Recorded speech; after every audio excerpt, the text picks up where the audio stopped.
Olá, meus queridos e minhas queridas. Meu nome é Giovanni Santos e este é o Remaker, um podcast onde você aprende através de histórias inspiradoras de quem já fez chover.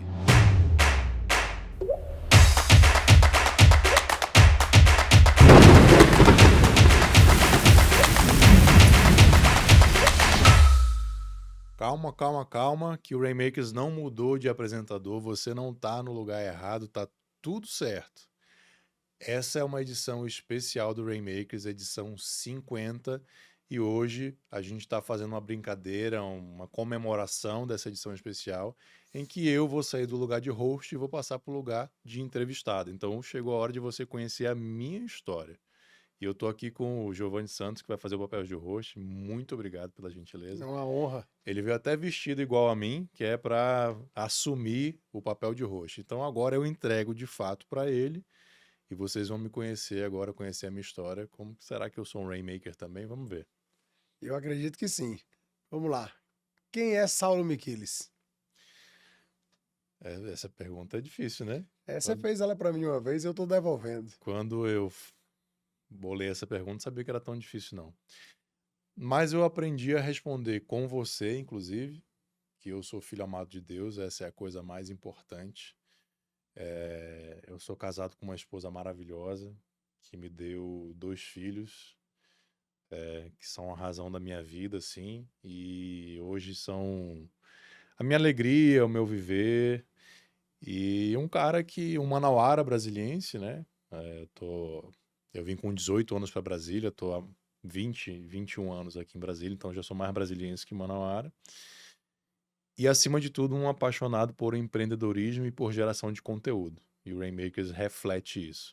Mas a minha atuação profissional principal é como advogado de empresas, que também une essa paixão por aprendizado, por ensinar, por empreendedorismo e pelo direito.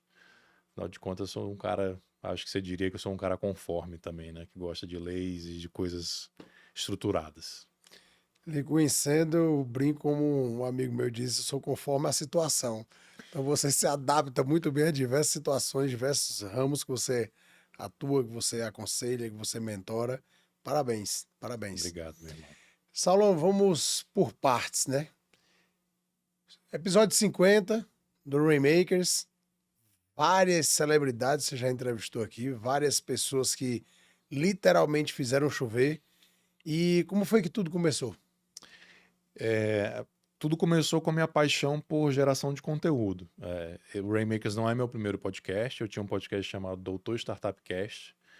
Lá atrás, quando eu autocriei esse apelido, essa marca, advogado não pode ter marca, né? Então eu criei essa marca de Doutor Startup, que era o personagem professor do mundo das startups, e era um ramo que tinha muito pouca informação.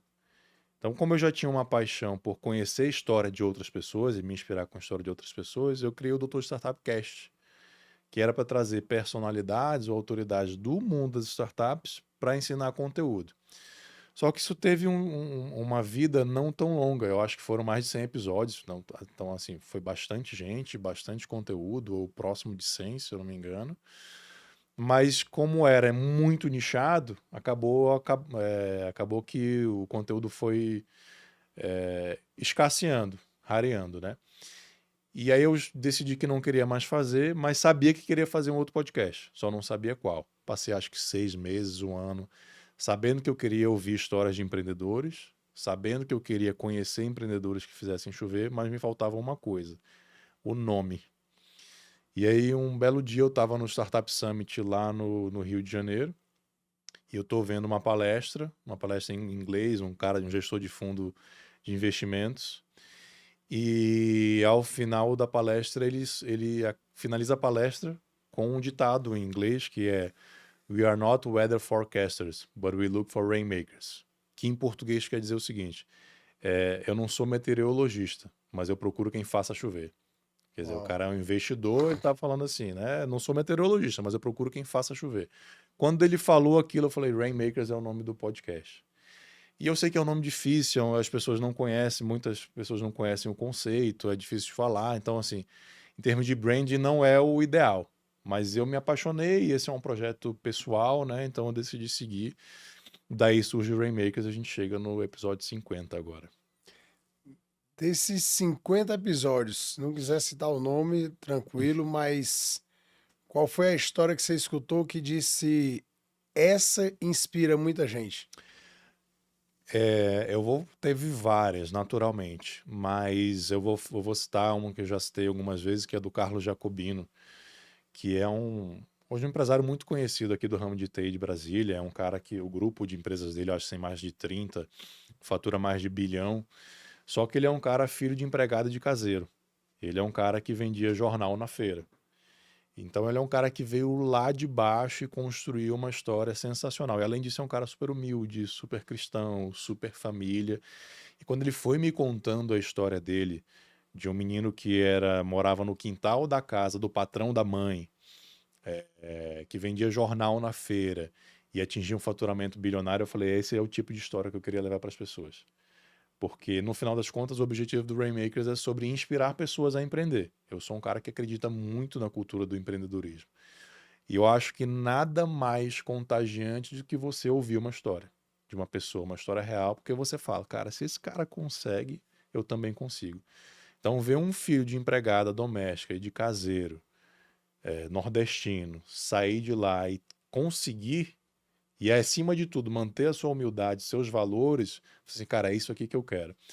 Agora tem uma questão engraçada nesse episódio, Giovanni. Foi um dos primeiros, assim. Eu chuto que foi sexto, sétimo, alguma coisa assim. O grande amigo Giba que me indicou e levou, inclusive foi co-host. Eu falei assim: tem episódios que você fala assim, não foi tão bom. E tem episódios que você fala assim, nossa, eu já saio empolgado. E esse foi um deles. Quando acabou, eu olho pro editor, pro cara da câmera, ele tá bem assim, ó. Aí eu falei assim, meu Deus, o que será que aconteceu? O convidado saiu, eu agradeci, eu falei, e aí, Gui, o que foi que aconteceu? Ele falou assim, cara, o microfone tá com o áudio corrompido, o arquivo tá corrompido. Não. Eu falei assim, não, tu não fez isso comigo, não. Consigo trazer o homem aqui que fatura bilhão, eu tô começando o podcast e tal, e cara, podcast assim, não existe regravar. Não existe, porque eu já te contei a história, agora contar de novo, eu não tô com a mesma energia, você não tá com a mesma energia, e foram mais de 2 horas. Enfim, foi o tipo das coisas que eu aprendi no mundo das startups que feito é melhor do que bem feito. Foi com áudio ruim, porque foi captado pelas câmeras e não pelos microfones, mas a história tá lá. O que é que no final das contas é o que importa. A gente sempre quer qualidade, etc. Mas nesse caso não deu e foi um caso assim que você fala assim, meu irmão, pô, o que eu tô fazendo aqui e tal, mas a resiliência do empreendedor faz com que a gente continue e eu continuei. Essa mentalidade é importante, É, né? é. E pegando a essência do Rainmakers, qual que é a jornada do herói do Saulo? Olha, Gil, você é um cara super especialista em emoções, né? Em seres humanos. Como eu venho de uma família muito estruturada, casamento estável dos meus pais, sou o terceiro filho, tive uma boa educação, né? É, Isso é interessante, acaba que por isso eu me diminuía, né? Achava não merecedor das coisas, ou eu ficava assim, cara, mas e a minha história, né? Às vezes a gente acha que tem que ter um ponto negativo para que a nossa história Uhum. tenha valor. Não sei se atraí isso ou não, mas as coisas aconteceram. A minha jornada do herói é que nessa trajetória de um cara muito bem formado, 2 graduações, 3 pós-graduações, eu cometi, quando eu abri meu escritório, eu cometi alguns erros que são muito básicos, sabe? Assim, muito básicos mesmo. Então, eu fui montar meu escritório com um amigo e a minha esposa decidiu entrar junto. Hoje eu não faria essa sociedade com esse amigo, nem com a minha esposa. Por quê? Eu fui arriscar, ela tinha um emprego bom, numa trajetória boa, no escritório bom, dos escritórios mais famosos de Brasília. E a gente apostou todos os ovos numa cesta só, familiares. Então hoje eu falaria para ela, não, fica aí com o seu salário garantido, que eu vou arriscar. A sociedade com esse amigo não foi por nada, mas foi porque ele estava em outro momento de vida. Ele era servidor público, então ele tinha uma renda que o garantia. Então ele não tinha a mesma fome que eu deveria ter para fazer o escritório acontecer. Empreender a mesma velocidade. Não tinha. Ele estava com a vida muito mais tranquila que a minha.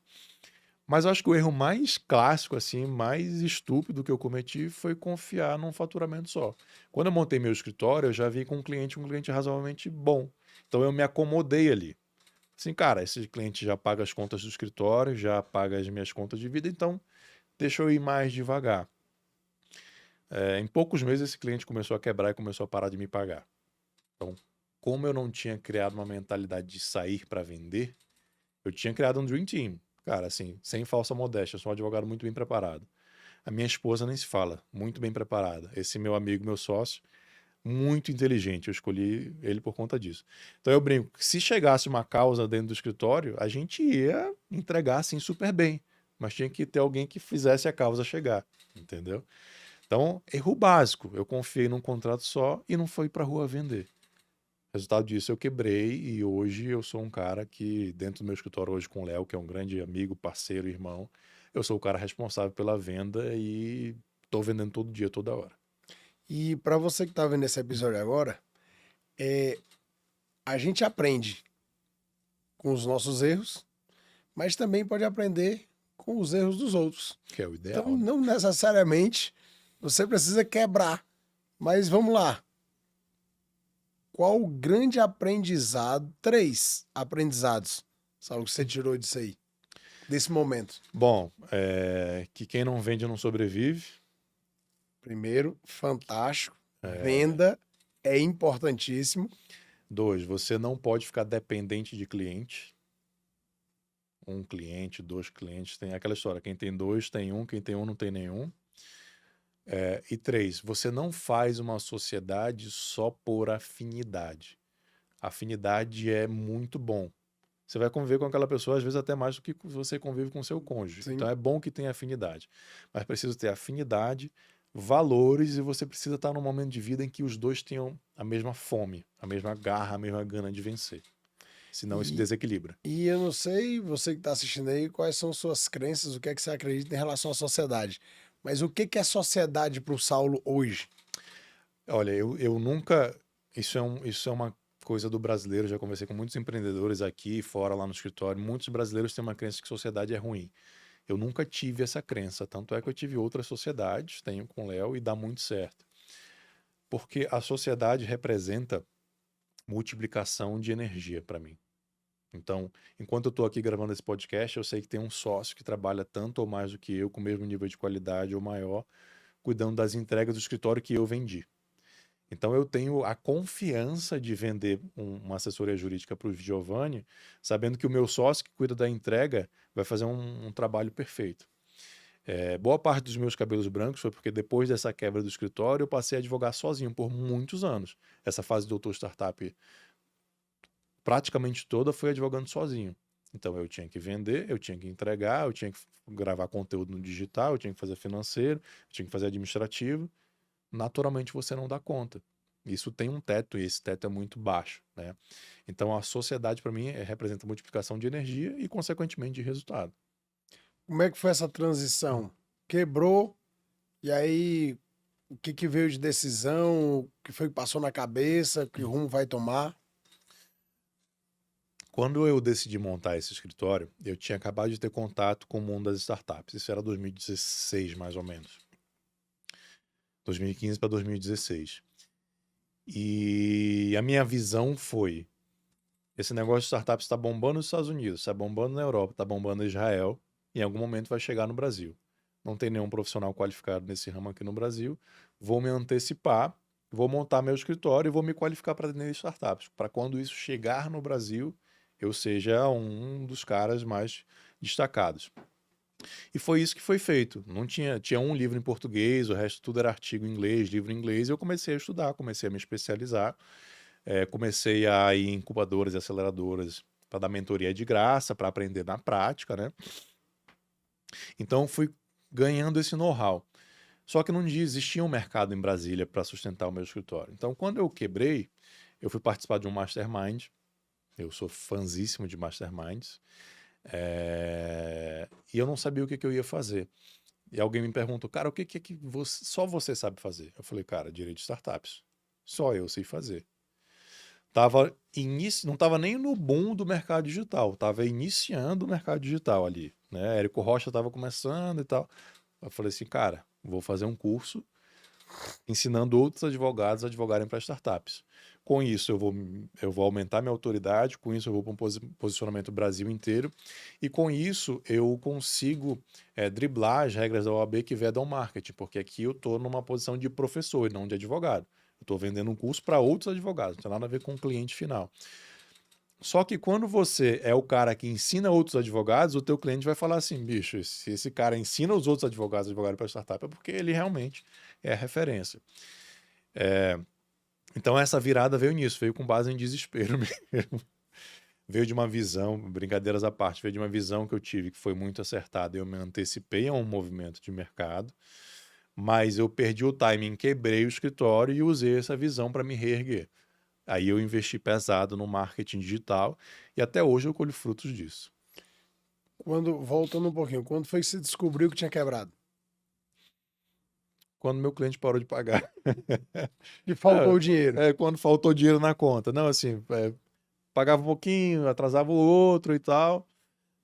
Mas aí começou a atrasar aluguel, começou a atrasar as contas de casa. Eu falei assim, não tem como manter essa estrutura. Ao mesmo tempo, esse sócio, a gente começou a ter uma dissonância porque ele parou de aparecer no escritório e tal. Aí eu decidi, realmente isso aqui não vai para frente do jeito que tá. É melhor encerrar, enxugar custo e buscar outra coisa. Depois disso veio o quê? Depois do Doutor Startup, como é que foi a jornada? Bom, aí a jornada é a seguinte. Eu venho como eu advogado, sozinho, né? Então, encontro o Léo num grupo. Eu era presidente da Comissão Brasileira de Direito Empresarial, da Associação Brasileira de Advogados. Conheci o Léo lá dentro e a gente estava mais ou menos na mesma fase, que era uma fase de eu estou no teto do meu crescimento. Tá vindo o cliente, está vindo demanda, eu não dou mais conta de atender. Então eu entendi que precisava ter uma estrutura de um escritório novamente. Então eu me junto com o Léo, mas ainda muito forte. Aí o Léo é o Tavares, né, do Miquilis Tavares Advocacia Empresarial. Mas eu ainda estava muito forte vinculado a startups. E o Léo fazia direito empresarial. Eu sempre fiz direito empresarial, sempre atuei com direito empresarial. Até porque o direito de startups ele é o direito empresarial, só que aplicado a um nicho. Mas o direito ele é o mesmo. Você só tem que aprender a aplicá-lo para aquele ramo de negócio. Só que alguns clientes, empresas tradicionais, vinham e falavam assim, cara, você só atende startup, né? Aí eu ficava louco, eu falava assim, não, eu tenho um posicionamento muito forte nisso, mas eu não atendo só startups. Acabou que o meu posicionamento começou a jogar contra mim, porque eu queria crescer mais, expandir mercado, e como eu tinha feito um posicionamento muito bem feito, as pessoas achavam que eu só atendia startup. Então eu comecei a bolar uma estratégia de transição de posicionamento. O Rainmakers é parte disso. Lembra que eu te falei que eu tinha o Doutor Startup Cast? Ou seja, era só voltado para startups. Quando eu tiro o startup do nome do meu podcast, eu começo a comunicar, não, eu atendo todas as empresas. Então o Rainmakers faz parte de uma satisfação pessoal, mas também faz parte de uma estratégia de reposicionamento. Aí eu começo, antes eu usava camiseta como bom advogado de startup, eu volto a usar camisa, eu usava relógio digital, eu volto a usar relógio analógico, mantenho um pouco o meu estilo O look era Steve Jobs. O look era um pouco Steve Jobs, só que com blazer por cima, que era aquela coisa assim, startupeiro, mas o blazer era o advogado. Advogado. Né? Mantive um pouco a minha identidade com jeans e um sapatênis, porque eu acredito muito que você tem que ser autêntico. Mas eu acredito muito, como você falou, né, na adaptabilidade. Tudo bem eu atender uma startup de camiseta, mas eu atender um CEO de uma empresa que fatura 500 milhões de reais não vai rolar. Né? E eu tenho que me adaptar a isso. Se eu quero atender esse cara e eu quero atender esse cara, não vai rolar. Então eu vim aí, respondendo a tua pergunta, né? Saindo um pouco só do nicho de startup, indo para direito empresarial como um todo. Um outro passo importante no meu branding foi que o escritório, até por conta da pandemia, era na minha casa. E aí, ao invés de eu sair da minha casa para ir para um escritório tradicional, uma sala comercial tradicional, eu vou para uma casa no Lago Sul, que é um baita de um posicionamento também. E isso foi lá em 2021. Então, finalzinho da pandemia, e venho trabalhando nesse posicionamento, insistindo nesse posicionamento, vem dado certo, e agora o nosso norte é ser o melhor escritório de advocacia empresarial do Centro-Oeste. Ou seja, um posicionamento cada vez mais premium, de boutique, de poucos e bons clientes que vão buscar, quando quiserem a melhor assessoria jurídica do Centro-Oeste, eles vão buscar a gente. Então, a gente está cada vez mais buscando esse posicionamento. Fantástico. Nessa jornada, como é que foi o crescimento, o lastro emocional do Saulo? Gil, é uma reconstrução, né? Quando eu quebrei lá atrás, eu fiquei muito... Pô, você se sente muito mal, né? Pô, não dei conta, sou incompetente, sou incapaz, etc. Você vai muito no fundo do poço. Nesse momento, eu tive ajuda muito grande dos meus pais e da minha esposa. A gente não tinha filhos ainda, graças a Deus. Minha esposa me deu um suporte muito grande emocional. E eu fui me reconstruindo. Tinha feito o método CIS da Febracis, que dá uma força muito grande, né? Então, tinha adentrado ali no conhecimento das emoções, da inteligência emocional e etc., dos gatilhos, das crenças, essa coisa toda que hoje está muito difundido, mas quando eu fiz o CIS, acho que foi em 2015, não era tão difundido assim. Mas eu precisei me reconstruir. E uma das reconstruções que eu tive foi justamente essa. Eu, na minha visão, e você me conhece não muito tempo assim, acho que você já tem até uma outra visão minha. Mas quem me conhece há muito tempo sabe que eu sou um cara introspectivo e tímido e que não combino com vendas. Mas eu precisei me reconstruir. Eu entendi lá atrás, a duras penas, que se eu não vendesse o meu escritório não ia para frente, eu não ia conseguir ter a vida que eu gostaria de ter e não eu conseguiria dar a vida que eu gostaria de dar para minha família. Então chegou um momento que literalmente eu virei pro Léo e falei assim, bicho, ou eu ou você temos que vender. Só que acontece que eu arrumei um sócio mais tímido e mais introspectivo que eu. Então ficou claro ali que essa função era minha. Como eu já tinha me desinibido um pouco por conta do digital, do marketing digital, eu assumi essa posição para mim me reconstruir, né? Sem me agredir, sem perder minha essência e entendendo as minhas limitações. Então, por exemplo, hoje eu percebo que a melhor forma minha de vender é me bota numa mesa com empresários para eles me ouvirem falar do meu métier. Me bota fazendo uma palestra, me bota eu conversando com alguém, explicando meu métier. Cara, vai sair uma venda, né? Então, o que eu fiz? Comecei para grupo de networking. Comecei a fazer palestra de novos assuntos. Fui lá para o Maestria com vocês da Febracis por conta disso, porque é um ambiente em que eu me sinto bem, me sinto seguro, e a hora que alguém me perguntar alguma coisa, eu sei que vai vir uma resposta boa. Não vai sair uma venda ali, mas o meu WhatsApp depois vai assim, cara, gostei muito do que você falou ali, vamos conversar. Isso passa por uma questão interessante, Gil, que quando eu estava nesse momento de quebra, eu fiz alguns exercícios de autoconhecimento. E um deles falava assim, não sei quem que inventou isso, como é que é o nome, mas ele falava assim, pergunta para as pessoas que mais te conhecem, mais próximas de você, um irmão, a sua mãe, sua esposa, qual que é o seu melhor talento? E eu lembro direitinho que eu perguntei pro meu irmão, pro Caio, qual que é o meu melhor talento? Ele falou assim, tipo, isso aí é óbvio, seu melhor talento é ensinar. Você é um professor de mão cheia. Cara, aquilo me bateu assim, porque eu falei assim, é verdade. Meu melhor talento é ensinar, eu adoro ensinar, mas eu não tô ensinando. Lá atrás, eu fui assim, cara, então eu preciso criar uma trajetória para eu ensinar. Aí foi quando eu comecei a dar aula em faculdade, pós-graduação, comecei a criar meu curso online. E hoje como é que eu vendo? Ensinando. Eu vendo dando palestra. Eu vendo você, o empresário, indo lá no meu escritório, eu explicando aquilo que ele já tentou entender com outros 3 advogados e não conseguiu entender, eu consigo explicar para ele. Então, a venda é por meio de uma aula. Minha venda é por meio de uma aula. Essa venda por meio de uma aula, isso traz o quê na identidade do Saulo? Cara, traz uma satisfação. Traz uma satisfação A de... essência de ajudar pessoas? É, É uma satisfação de que, cara, eu sei o que essa pessoa precisa, eu consegui destravar o que ela precisa, porque às vezes, muitas vezes no meu trabalho, nenhum cliente sabe o que ele precisa, né? Ele vem com algo que não é tão concreto. Mas eu falo, não, é isso, isso, isso. Ele, não sabia que dava para fazer assim.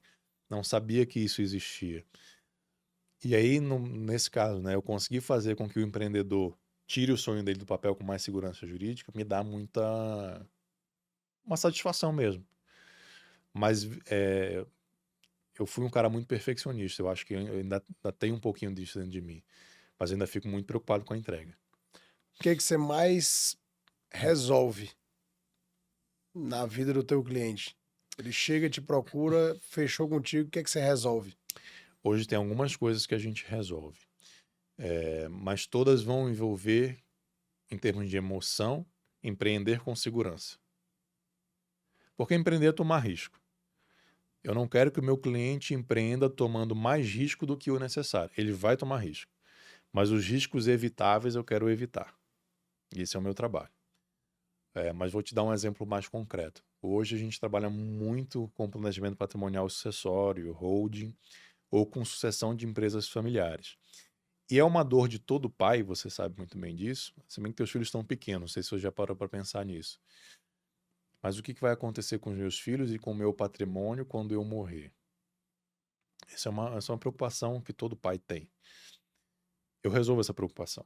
Eu faço a sucessão da empresa ou do patrimônio pessoal com a segurança de que ele em vida vai saber que as chances de os filhos brigarem por conta de dinheiro, de patrimônio, são mínimas. As chances de aquela empresa quebrar por conta de briga de segunda ou de terceira geração são mínimas. Então, a gente tem hoje a alegria de resolver esse tipo de problema. Isso acontece muito, Sal? Quase todo santo dia. Sério?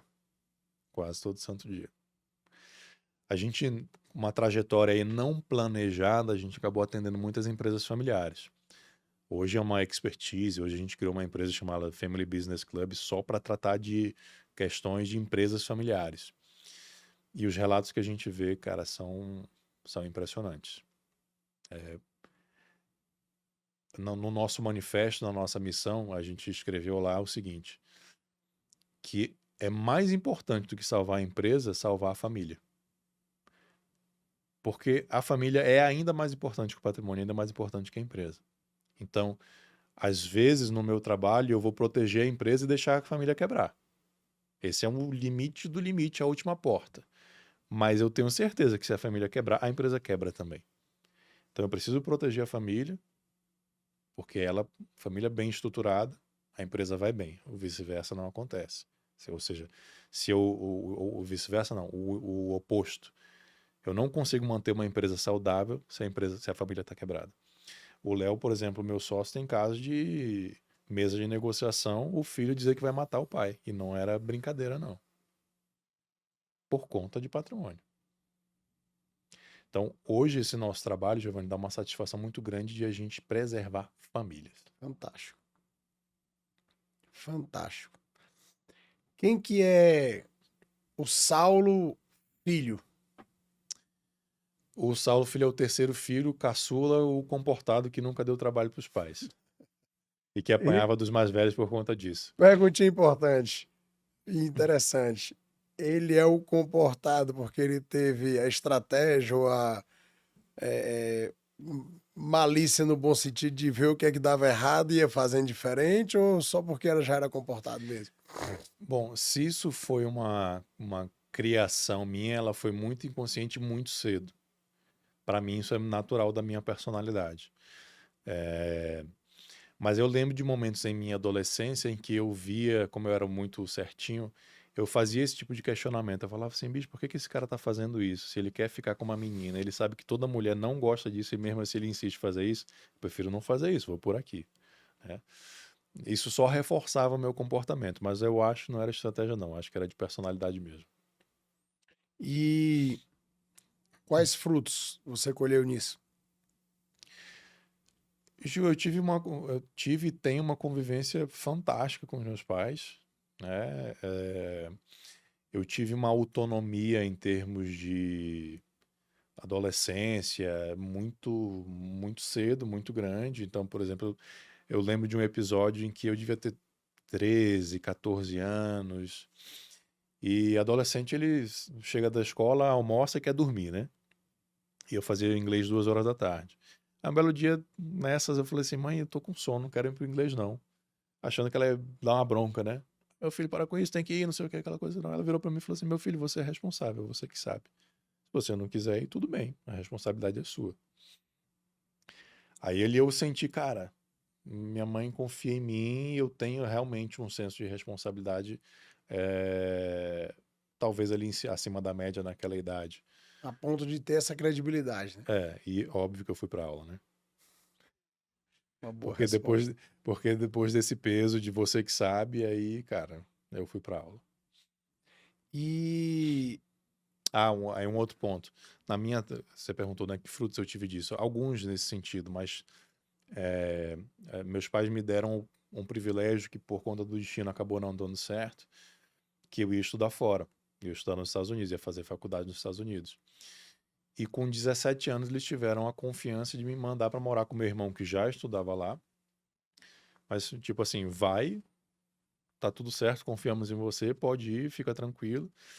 Isso era tão assim que menor de idade não pode fazer viagem internacional sozinho. E eu era tão responsável e fazer viagens era algo natural para mim, viagens domésticas, que ninguém parou para se preocupar com isso. Então, quando eu fui pegar o avião para ir para os Estados Unidos, a moça do balcão da TAM me barrou, falou assim: cadê seu pai? Não, estou viajando sozinho. Cadê a autorização? Eu falei, não tem. Não, você não pode viajar sem autorização. E eu já era tão autônomo e já tinha uma via de advogado que o voo era Brasília, Guarulhos, Guarulhos, Miami. Isso aconteceu em Guarulhos. Ou seja, Brasília, Guarulhos me deixaram embarcar. Na hora quando ela falou assim, você não vai embarcar, eu falei assim, mas lá em Brasília me deixaram embarcar, então a culpa é de vocês. O advogado já estava ali, né? é, Ela falou assim, realmente, tudo bem, mas eu não posso, vou te botar no hotel até seus pais mandarem autorização. Então eu tinha essa responsabilidade, já essa madureza, né, de com 17 anos ele fala assim, vai para os Estados Unidos sozinho, vai estudar e tá tudo certo. e quem é o Saulo, o esposo? Como é que foi essa jornada? Eu sempre fui um cara que sempre soube que queria ter família e filhos, né? É, isso nunca, a possibilidade de não ter nunca sequer foi cogitada na minha mente. É, e meus pais me ensinaram muito cedo também a olhar, né, a mulher que eu gostaria de ter, etc, observar algumas coisas, como aquela clássica, né? Olha como ela trata a mãe dela, o pai dela, porque ela vai te tratar assim, vai tratar os filhos de vocês assim. E Deus colocou na minha vida a Lud no final da faculdade, interessante, porque a gente estudava em turmas diferentes, mas no mesmo turno, no mesmo corredor, e nunca tinha parado para se olhar. Mas quando os dois estavam ali no final da faculdade, solteiros, Deus botou a gente no mesmo estágio obrigatório. Então a gente se conheceu ali e eu tinha acabado de sair de um namoro e a gente estava meio que se olhando e tal, né? E chegou um momento que ela me puxou e falou assim: "E aí, vai ou não vai?", né? E aí eu falei para ela o seguinte: dá um tempo, porque eu sei que quando eu começar com você a gente não vai terminar. Só que eu acabei de vir de um namoro longo, então eu preciso dar uma respirada. Então eu sabia que o negócio com ela seria sério. A gente acabou casando, deu tudo certo. Estamos hoje há 12 anos casados, já desde 2013, Muito bom. há 15 anos juntos. E como eu te falei, ela tem sido uma parceira assim, incrível. Além de uma ótima mãe, de uma ótima esposa, ela se converteu primeiro na nossa casa, foi responsável pela minha conversão também. É hoje quem me puxa para Deus, quem aprofunda, quem me chama. Então ela tem um papel extremamente importante na minha vida. Eu queria contar uma história até para homenageá-la e agradecê-la. Uma das decisões mais importantes que a gente toma na vida é com que a gente casa, né? Quando a gente quebrou lá atrás, um amigo meu me ofereceu um carro comissionado. Falei assim, Saulo, você tá aí, cara, tem um carro administrativo aqui, acho que era R$ 3.000, R$ 3.500. E eu, como um homem, tava desesperado, né? Recebi a ligação, agradeci ele demais e virei para ela e falei assim, ó, Rubão, obrigado, Rubão. Tá oferecendo esse cargo aqui para mim, eu vou pegar. Ela falou assim, de jeito nenhum. Você é o empreendedor da casa, você é o homem que vai fazer coisas grandes e vai criar riqueza na nossa casa. Eu vou assumir esse cargo, vou deixar você livre para empreender. Uau. Cara, ali eu falei assim, casei com a mulher certa. Porque não é qualquer um que iria se sacrificar desse jeito, né? Então ela se sacrificou pela família porque ela acreditava em mim. E o que eu tinha para mostrar para ela? Uma quebra, uma falha, um insucesso. Mas ela confiou em mim, fez isso e, cara, deu certo. E muitas outras vezes na vida, Gil, algumas vezes em que eu tomei decisões que não faziam sentido, como, por exemplo, largar um salário que estava razoavelmente bom pra gente, para investir só na advocacia. E quando eu tomei essa decisão, ela estava grávida do nosso primeiro filho. Falei assim, amor, vou largar esse salário aqui, porque não tá me dando tempo para advogar, e advogar é o que vai fazer a gente crescer. Ela falou, só vai, confio em você. Então, são momentos-chave de um casamento, de uma vida a dois, em que você vê com quem você está casado. E eu sou muito grato a ela, obrigado, meu amor, por tudo, por momentos como esse e pelo nosso dia a dia. Essa eu tenho até que aplaudir. Ela merece. Quem é o Saulo pai? Engraçado, né? Minha mãe sempre falou que eu seria um ótimo pai, um pai muito próximo, e é verdade. Hoje, eu sou um pai que faz de tudo para botar meus filhos na cama. Deus me deu o privilégio de trabalhar a 4 minutos de casa. Então, se meus filhos vão dormir 7h30, se eu saio 7h20 do escritório, eu consigo botá-los em casa, botá-los na cama. Mas eu sou um pai que procura ter muita presença. Eu sou o pai que quando o filho fala assim, papai, vamos brincar mais um pouquinho, eu tento segurar e brincar mais um pouquinho, porque eu acho que essa fase ela é primordial.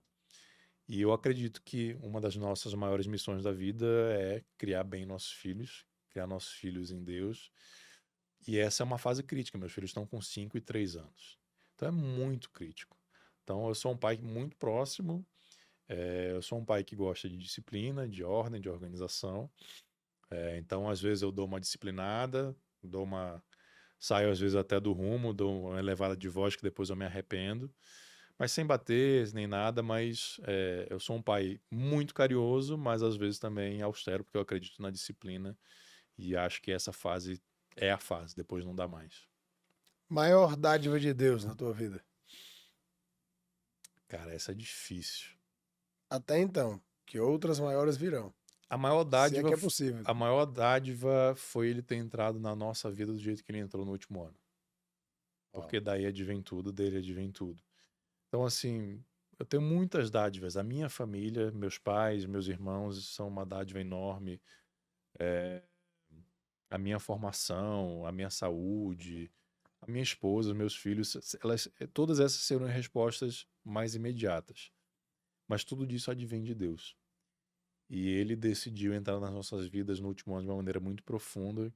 Ele virou a nossa vida de cabeça para baixo e viver na presença dele é a maior dádiva.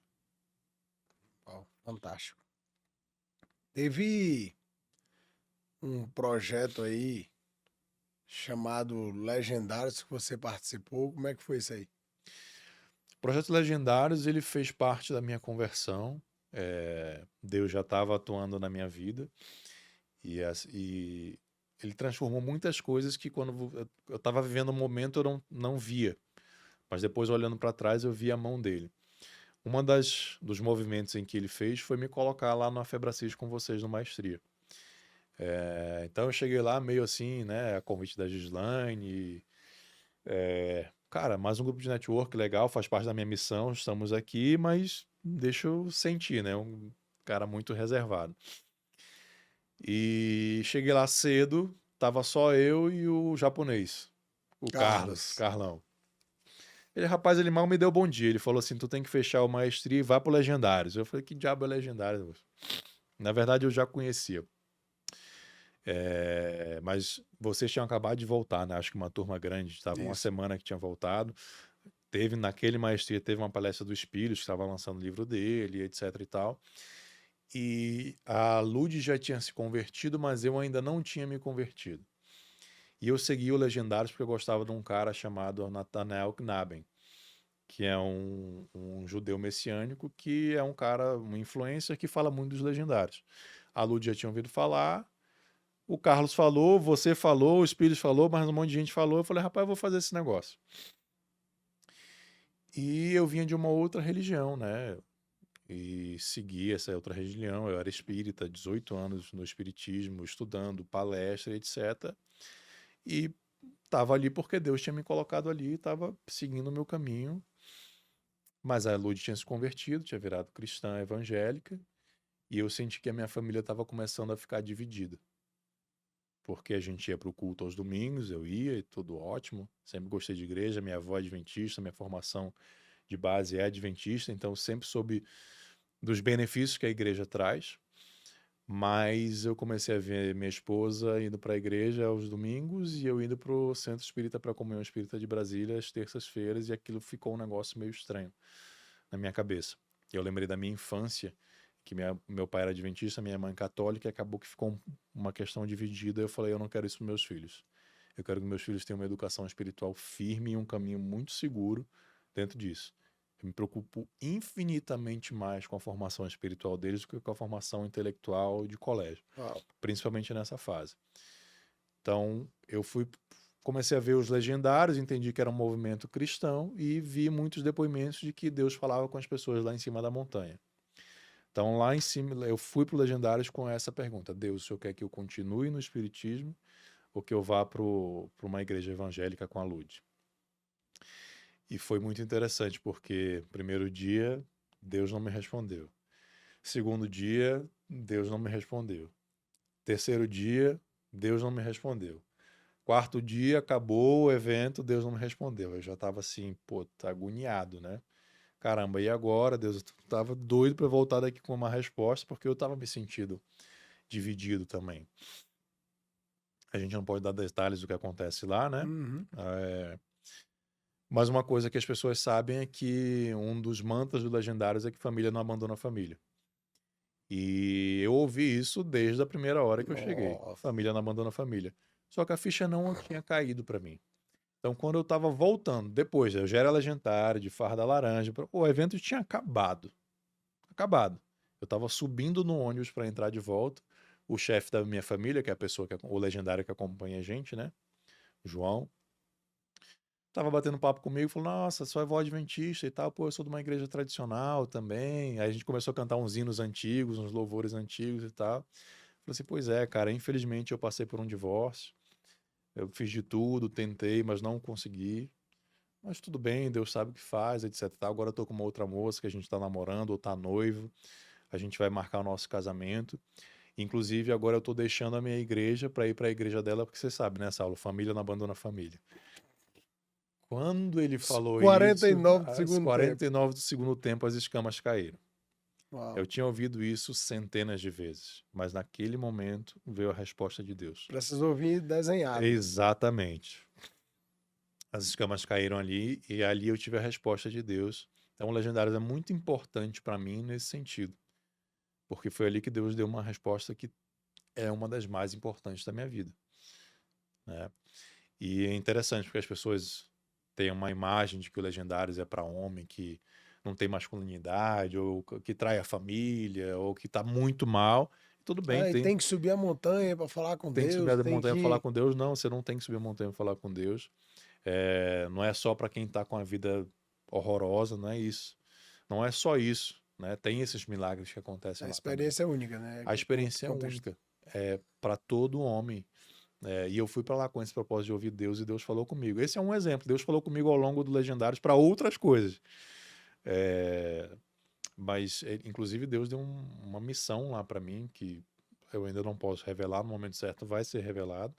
Mas ele deu uma missão lá para mim após a minha conversão. Então Deus falou muito fortemente comigo. Depois eu tive o prazer de servir já 3 vezes, servi com você. Tive o prazer de levar o meu pai, que foi do top que ele serviu, o homem mais velho, com 72 anos. Saiu de lá também animadíssimo, assim. O depoimento que ele deu para mim foi incrível, porque ele falou assim: filho, eu tenho 72 anos. Eu achei que eu não tinha mais nada para dar na vida. E lá eu vi que eu ainda tenho muita coisa para dar na vida. Então você vê como uma experiência única, né? E eu poder ali servir outros homens e servir meu pai aquilo ali é fantástico. É Ó, fantástico. história do Saulo digna de ser contada. Manda aí. Putz.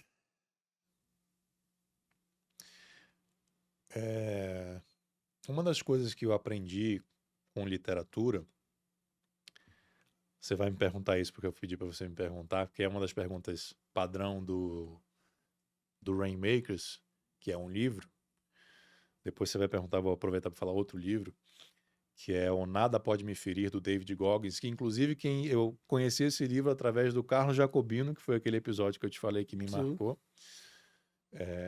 O David Goggins, ele tem um exercício que ele chama de cookie jar, que basicamente é você colocar as suas vitórias, as suas conquistas da sua vida num jarrinho de cookies, né? Cultura americana, mas é você ter isso visível de alguma forma, para que quando você se sinta mal, ou quando você se sinta que você não é merecedor, que você não consegue atingir aquele objetivo que você está se colocando na sua frente, você olhe para suas conquistas, para o cookie jar, e fala assim: não, cara, mas eu já fiz isso, já fiz aquilo outro. E quando eu fiz esse exercício, eu falei assim: caramba, eu já fiz muita coisa na minha vida. Já tive muitas conquistas na minha vida. Desde correr 3 meias maratonas a morar fora, a fazer um intercâmbio na Nova Zelândia, a quebrar um escritório e reconstruir, a criar uma marca de renome nacional no mundo das startups, que foi o Doutor Startup, a escrever um livro que até hoje eu não sei como eu escrevi esse livro, porque eu estava com um filho recém-nascido no meio da pandemia. Hoje eu tenho um dos escritórios mais reconhecidos no Distrito Federal de Direito Empresarial. Então hoje eu tenho algumas conquistas que antes eu até me falava, sabe, aquela falsa humildade, assim, Uhum. não, você não pode falar isso, etc e tal. No Rainmakers eu tenho muitas conquistas, assim, eu nunca imaginei que um dos primeiros episódios eu conseguiria entrevistar o Paulo Otávio. Nunca imaginei que conseguiria entrevistar o Bob Burnquist, Walter Longo, até pessoas como você mesmo, que é um cara super conhecido, super renomado, super respeitado, diretor da Febracis de Brasília, né? É, então, o Rainmakers me trouxe conquistas também nesse sentido, de acesso de pessoas e de me nivelar, de falar assim, cara, eu consigo ter uma conversa de igual para igual com essa pessoa que está sentada aqui. Mas a minha maior conquista, Gil, é ter construído uma família. Ó, De todas essas aí, disparado é ter uma família estável, uma família boa, criando bem meus filhos, tratando bem minha esposa com respeito, com amor, com gratidão, com honra. Eu acho que essa é a maior conquista que um homem pode ter, de verdade. falamos de profissional, falamos de família, falamos de Deus. O maior erro que o Saulo cometeu.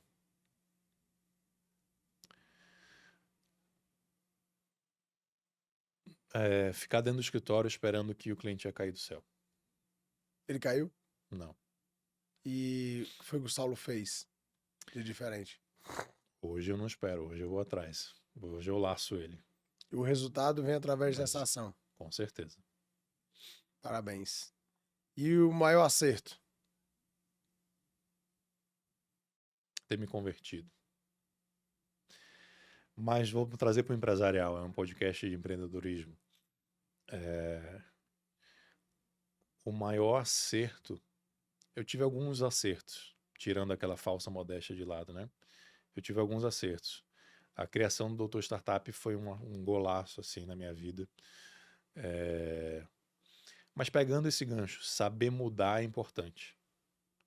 Então, se eu tivesse preso num sucesso que chegou a um momento que ele era mais vaidade do que faturamento, eu estaria insistindo na bandeira só startup, só startup, só startup até hoje. Eu consegui ler o mercado e mudar, falar assim, não, eu preciso tirar um pouco o pé desse posicionamento, porque ele está começando a me prejudicar de tão bem que ele está sendo feito. Tirar um pouco o pé e ir mais para um lado empresarial, que eu atendo startup, continuo atendendo, continuo tendo know-how, mas abri esse leque. Então, me conhecer e ler o mercado nesse sentido, eu acho que foi um grande acerto também. Mas talvez seja mais difícil para as pessoas fazer o exercício que eu fiz com o Léo, meu sócio. Dividir função. Porque até então a gente estava os dois fazendo a mesma coisa. Os dois captavam, os dois pensavam em marketing, os dois pensavam em finanças, os dois pensavam em operacional. E eu virei para ele e falei assim, cara, se for assim não faz sentido a gente ser sócio. A gente está dividindo, não está multiplicando.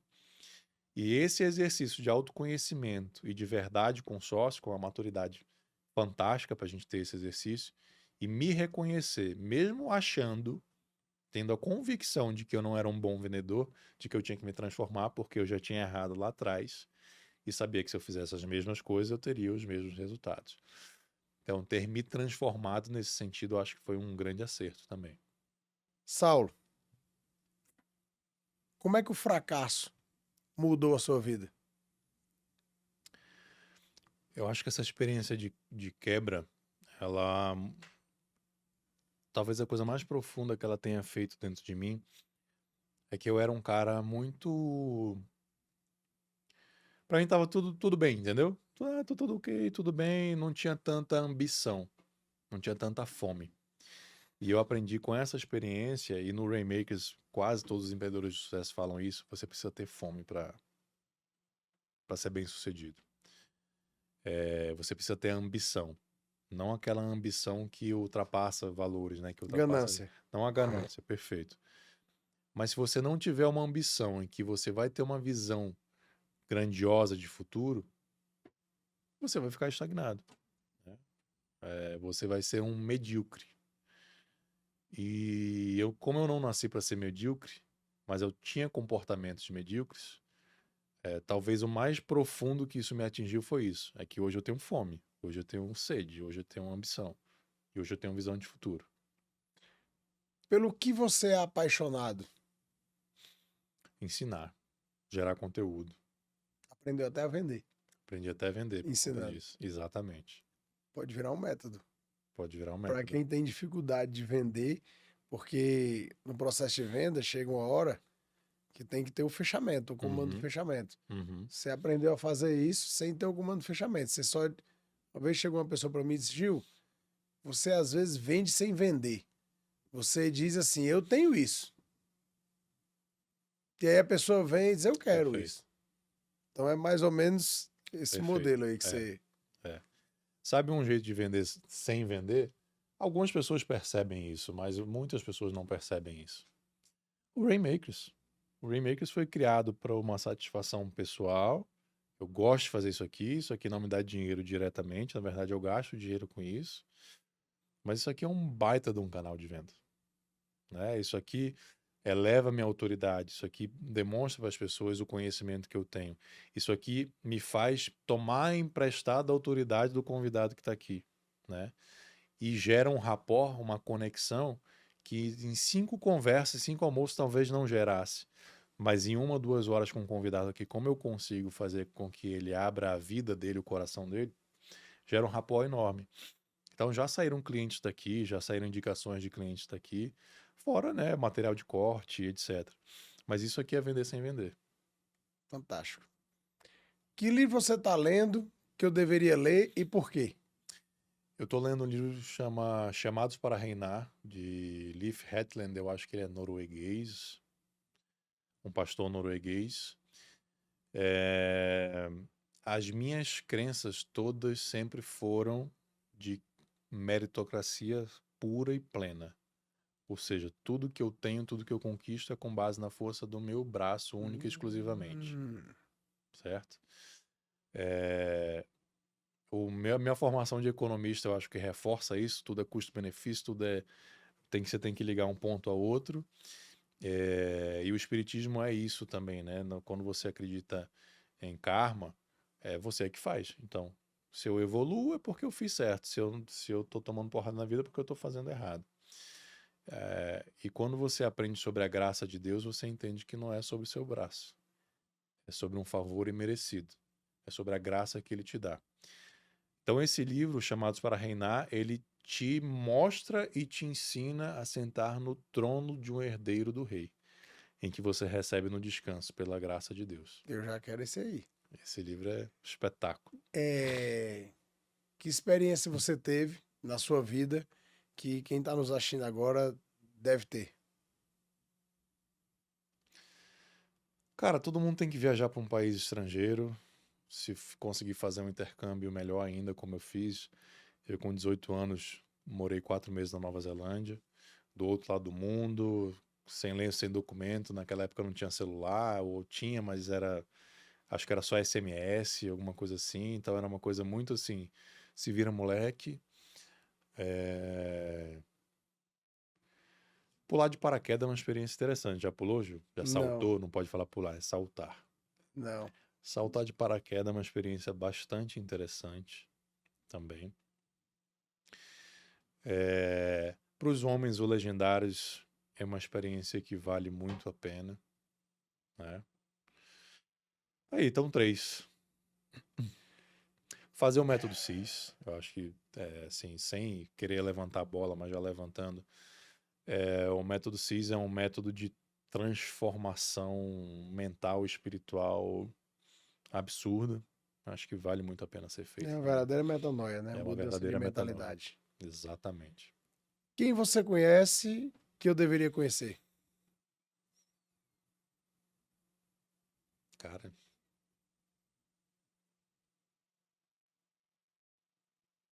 não sei. Tu conhece muita gente também. Você é uma pessoa, uma figura pública? É... Já sei, tu conhece o Homero Reis? Não. Você deveria conhecer o Homero Reis, um dos primeiros coaches do Brasil. Teve aqui com a gente também. É uma figura fantástica, assim, de uma sabedoria de vida. Diversos empresários foram formados na mão dele, que ele dava aula de administração no CEUB também. Se eu não me engano, ele fez formação em coaching no México em 92, uma coisa assim, bem bacana. Eu acho que vocês dois, tomando um café, dariam uma conversa sensacional. Como eu posso te servir e o que eu posso fazer por você? Rapaz, você me serve já sendo meu amigo, meu irmão, você me ajuda muito, sendo, ministrando os cursos que você faz na Febracis, que eu vou lá.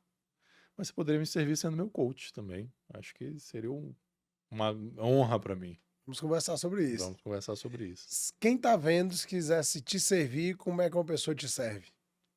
Me servir? É. Se você quiser me servir, curte, compartilha, se inscreve, manda esse episódio para mais gente, porque de fato, muitas pessoas que estão gerando conteúdo na internet falam isso repetidamente, mas você talvez do outro lado não sabe do poder que isso tem para gente que gera conteúdo. Ainda mais para mim, que, como eu disse, é um conteúdo por hobby, não profissional.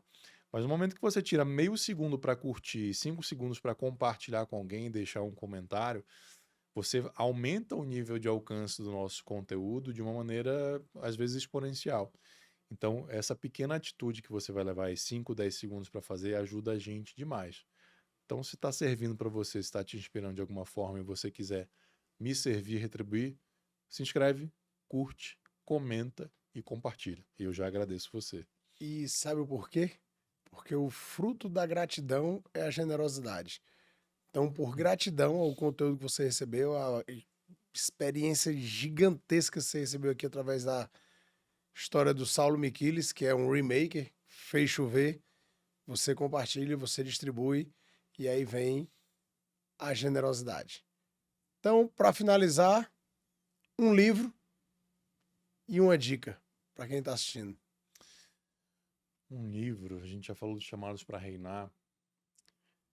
Cara, eu vinha pensando sobre isso. Eu vou dizer um livro que marcou minha adolescência. Sai um pouco dos livros famosos.